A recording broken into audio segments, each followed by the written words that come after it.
I would say more than anything, the book Sobriety, A Journey of Recovery Through the Psalms is about hope. When I had come to the point in my life when I was finally ready to begin a journey of recovery and ask for help, I was in a dark and desperate place. Hope was in short supply. And I don't think that is unusual from my experience for alcoholics and addicts. We typically reach a point in our lives of almost complete hopelessness before we're ready to begin a journey of recovery. And when I got sober, I found some hope in 12-step meetings that I went to, in reading recovery literature and praying, lots of praying. But I also had the idea to begin reading one psalm each day as part of the spiritual practice that I was trying to develop at the time. I had known the Psalms from earlier in my life and had loved reading the Psalms. But when I returned to that collection of ancient Hebrew poetry early in my sobriety, I was amazed at what I found. It was as if I was reading it for the first time. I saw their stories of people who were enduring great pain, loss, suffering, regret, many of the things I was feeling at the time. The Psalms also talk about a desire for refuge and protection from an all-powerful creator who is also loving and merciful.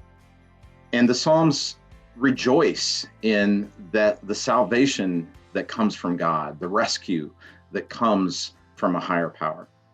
And many times they tell the story of being in a dark and desperate place and then being shown the path to a new life that brings one out into the light of God's love and grace and abundance. And that is exactly the message that I needed to be reading early in recovery. And so really it's with that in mind. That's what the book is really about, is trying to share that story. And in the readings, there's one for each of the 150 Psalms that include a discussion of the Psalm for that reading, as well as connections to 12-step recovery principles and my own story. And I suppose more than anything else, my hope is that others will find that hope as they read.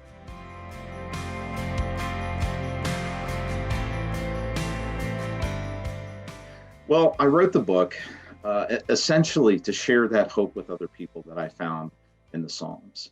I've noticed in my time in recovery that often one of the biggest stumbling blocks for people trying to become sober, to stay sober, is that spiritual dimension of recovery. And a lot of 12-step programs, as well as other recovery programs, are clear in their focus on the spiritual dimension of recovery, but they don't necessarily provide kind of a how-to manual. And I wanted to just share my own experience with others and how the Psalms had been an incredible resource and tool for me as I sought to build and strengthen a relationship with a higher power, but also to begin a daily practice of spiritual growth and development. And that's why there are readings for each of the 150 Psalms.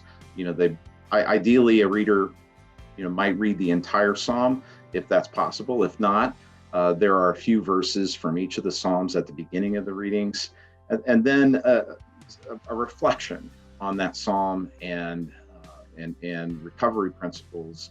And each reading ends with a prayer. And the ending of each of those prayers is, "Please keep us sober today." I honestly believe there is no more important prayer for a recovering alcoholic or addict than that one. And so I wanted to share that with others, as it had been something extremely useful and valuable in my recovery, in hopes that they might find something similar on their own journeys and be strengthened in their efforts to build a relationship with God.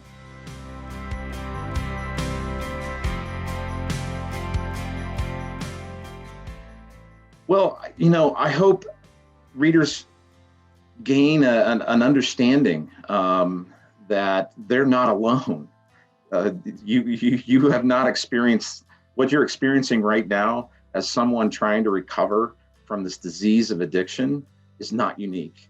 It's shared. Certainly, we hear that when we talk to other people in recovery, but we also hear it in the Psalms. This is not new.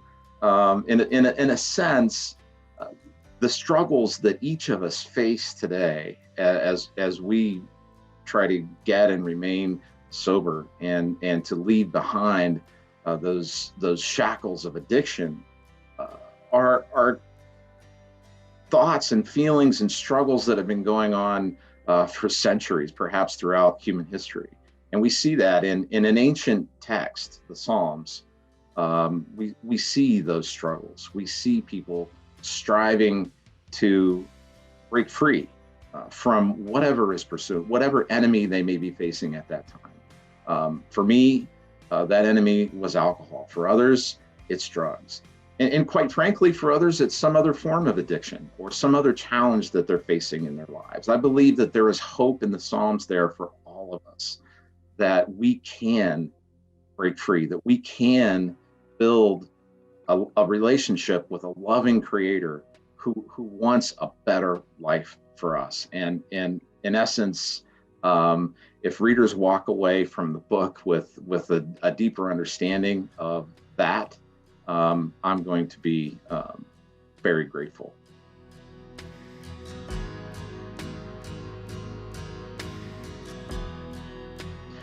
I'd be happy to share a favorite passage from the book. I often am asked the question, what is my favorite psalm? And that happens to be Psalm 107. I think there are many psalms that tell a story that is remarkably similar to the story of those of us in recovery, where an individual or community faced an incredible difficulty, had gone through great loss or were suffering great pain, and they cried out to their God for help, for rescue, and that God delivered them, and they rejoice at the new life that they have in front of them. Certainly that is the story that is encapsulated in Psalm 107, and I'd be happy to share that reading with you. He brought them out of darkness and gloom and broke their bonds asunder. Let them thank the Lord for his steadfast love, for his wonderful works to humankind. For he shatters the doors of bronze and cuts in two the bars of iron. That's Psalm 107, verses 14 through 16. I wept the first time I read Psalm 107.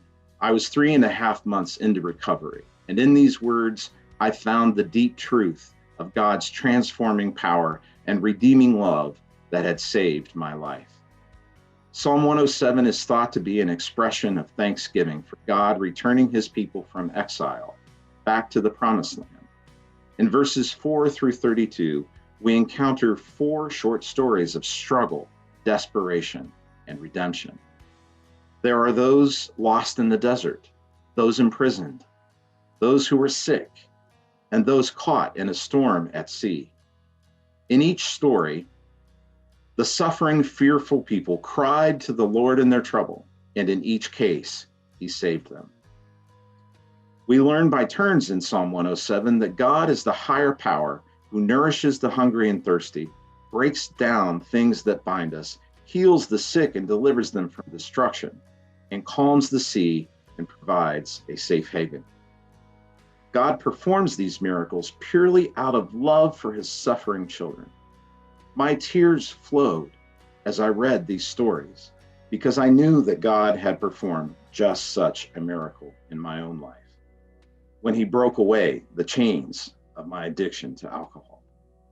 The full weight of God's redeeming love hit me in that moment, and I shed tears of joy and thanksgiving. God, we cried out to you in our trouble, and you brought us out of the utter darkness and broke away our chains. Thank you for your redeeming love. Please keep us sober today.